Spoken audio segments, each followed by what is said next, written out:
See this 100-year-old foundation wall? Today, we are tearing it out.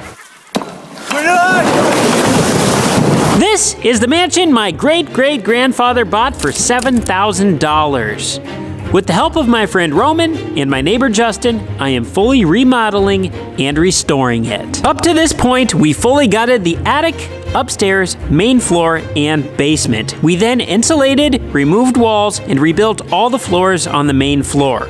Upon rebuilding main floor walls, we noticed the center foundation of the house was settling. So this brings us to today. Down in the basement of the house, we are starting to get some settlement going on in this center wall, particularly from right here to right there, and from right there to right there. So we are going to be removing this entire wall and then getting everything set up so that way we can build a brand new wall that will support these areas that are starting to settle out. And this is going to be no small task. We have to tear out all the way from that corner all the way to this back corner, and then over in the side rooms we need to tear out this wall, and then coming back to the main area we have this entire wall that we are going to be ripping out. And not only that, we have from right here over to that wall, we're going to be pulling everything out so that way we can get things ready to be rebuilt, so that way we can resupport and make all of this way better than it currently is. Build back better. Justin and Roman are going to get started knocking some blocks down.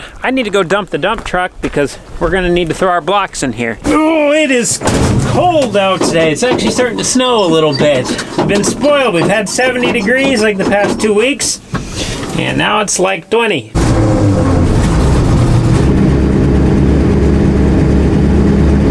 Dump truck's empty.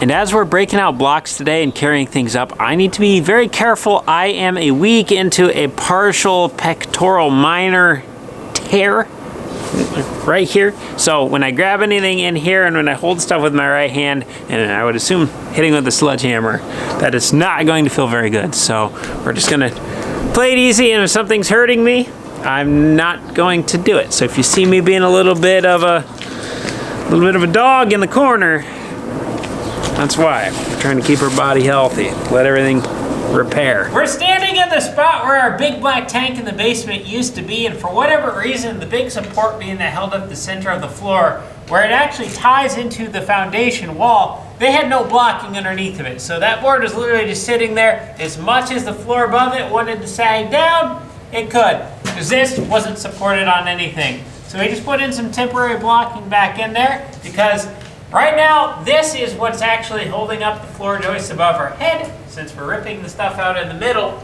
that's where it sits on the other end. So we need this beam here to keep the floor from absolutely falling in on itself.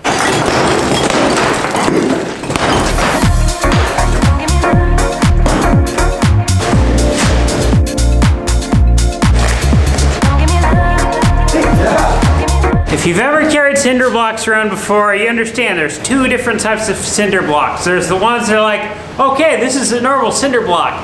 Then you got the other ones that are like, holy cow, are you kidding me? This is a cinder block, this thing weighs 3,000 pounds. Well, these are the ones that are a holy cow, are you kidding me? This thing weighs 3,000 pounds. I am 175 pounds, right on the dot, when I do not have a cinder block in my hands. See what I weigh with one. 230. Each block weighs 55 pounds.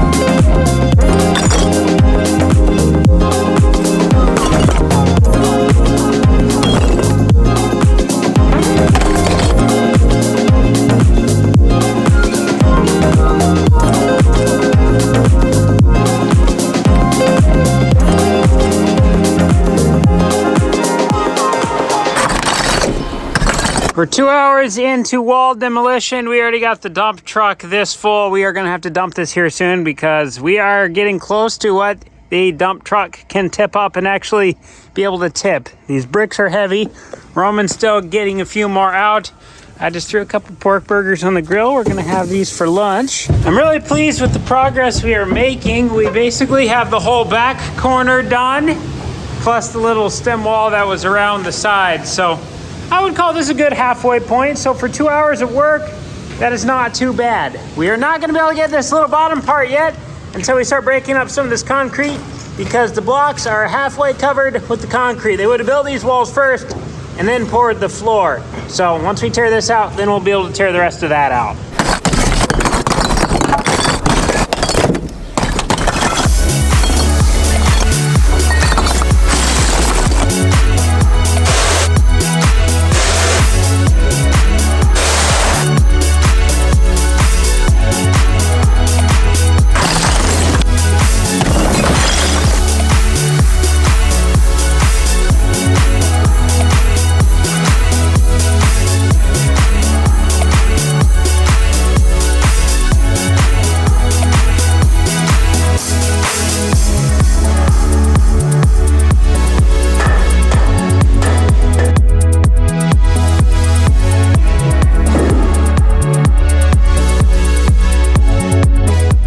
It is 40 degrees today. Sun helps a little bit, but to keep warm I need to keep moving.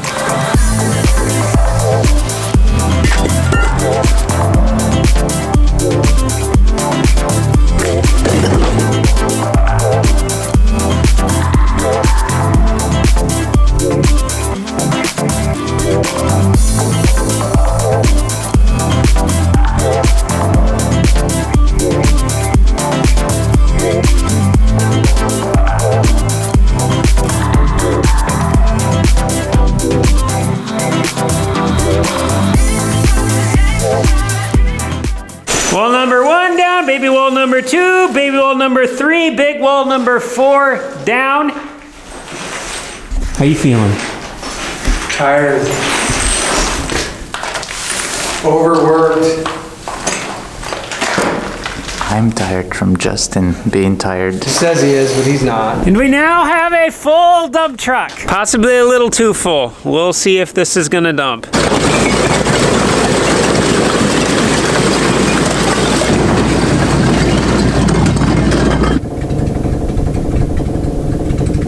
I'm not gonna lie, hauling that out felt like way more block than that.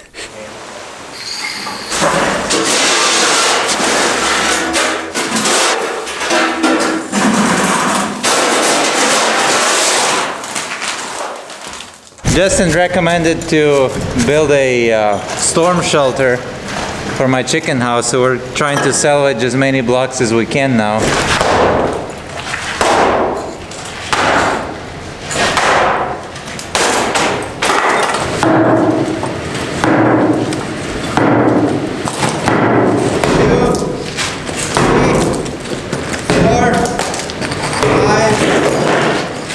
Six, 7, 37.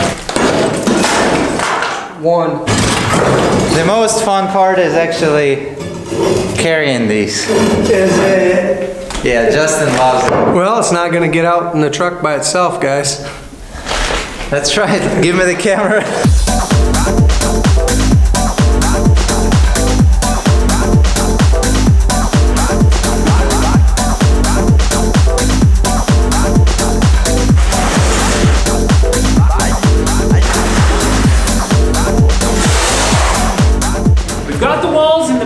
Basement out now. Everything that we see is encased in the concrete, so we cannot get these ones out yet until we start ripping up the concrete floor. As we work our way down, we are now at the one behind the furnace. So we cannot knock this wall out yet because the furnace is in the way. So Justin's gonna go get the saw and we're gonna cut this PVC pipe. This furnace is literally just sitting on these blocks. And then we have the flexible gas line up above. So we're simply just gonna slide the furnace to the middle of the room, rehook up the PVC pipe, make sure the gas line is not draping down when we're gonna hit it, and then we're gonna be able to take out this wall. And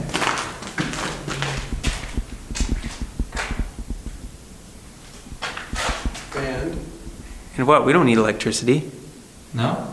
Okay. This is a natural gas furnace. What do you think that means? I wasn't Let's thinking. try that again.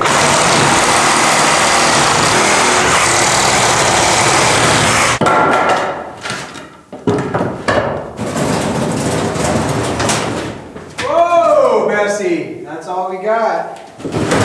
Hey, what are you doing? That was lined up perfect. We could just duct taped it from there. Where's the duct tape? I thought you had it. I thought you have it. I thought you had it. Roman, that is That's not duct tape. not duct tape. Oh wait, never mind, Justin. This is duct tape. You are hiding it. Yeah, I was hiding it.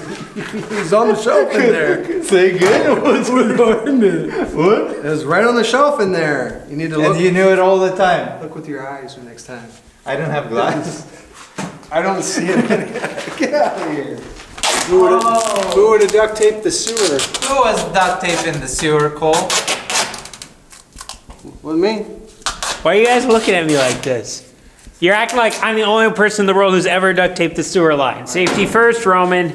Since you're a properly technicianed HVAC technician, you should know that those go on immediately and the furnace should never operate without the safety covers in place. Because it won't. There is a safety switch that will not even ignite without these on. That's not true. Unless you override it and press on with put duct tape on it. That is very true. That is very true. How do you know this, Roman? What year did that expire?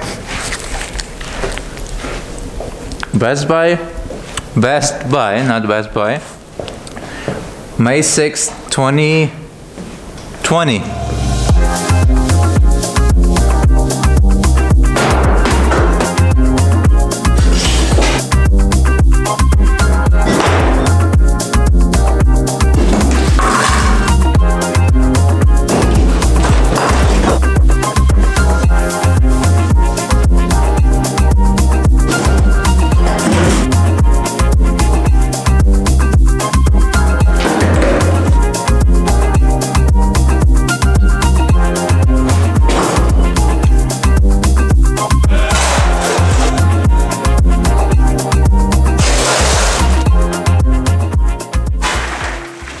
We already dumped the dump truck once. This is what we got. We're just about at a full second load here. We actually probably would be at a full second load if we didn't have this.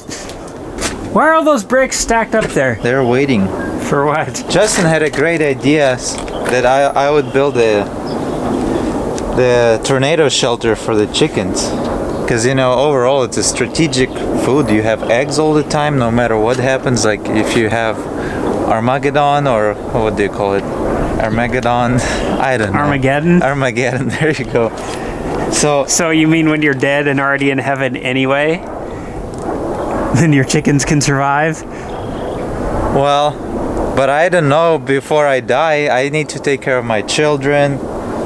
So I want to have my chickens in a safe place, and I think Justin has a point. And if chickens have a shelter, then my children and my wife are secure too with eggs.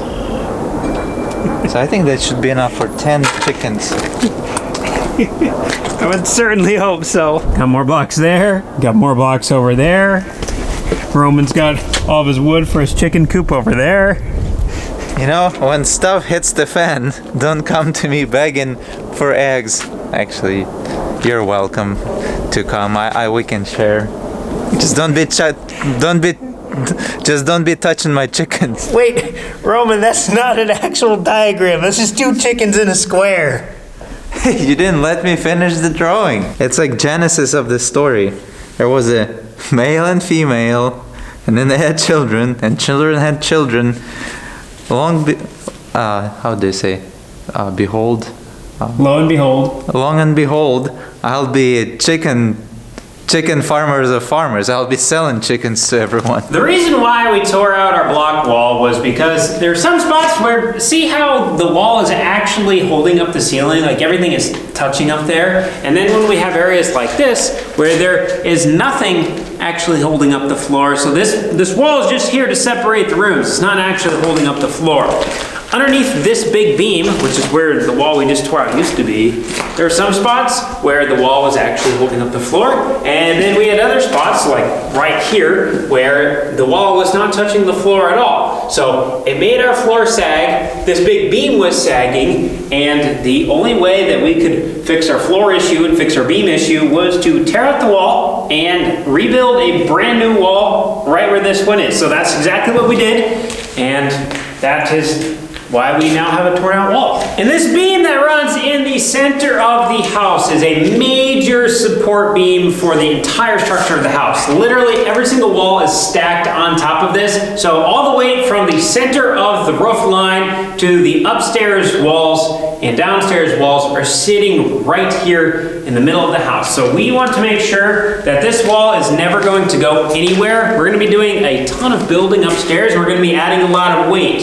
So the last thing we want to do is put all that much time, energy, money, and effort into it, and then we have a 100-year-old foundation underneath of the house that decides, you know what, I wasn't designed for this, and we're gonna give out a little bit, and then all of our floors would bow, walls would start cracking, and it would just not be good. So while we have everything tore apart, this isn't a very fun job to do, but we're just biting the bullet and we're diving into it, so that way we know 100% for sure that the house is going to be built on top of an absolute rock. It is not going to be going anywhere. Another reason that we were able to justify tearing out the walls is we want to redo all the concrete in the floor, so that way we can put floor drains in and we can put water mitigation systems underneath, as well as new plumbing. So these extra walls that were through here are going to be really difficult to work around when we are pouring the concrete. So by getting rid of the ones that we don't need, it's gonna make the concrete pour easier.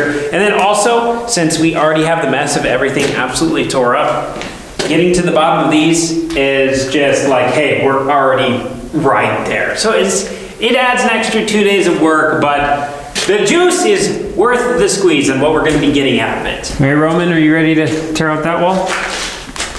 No, I'm tired.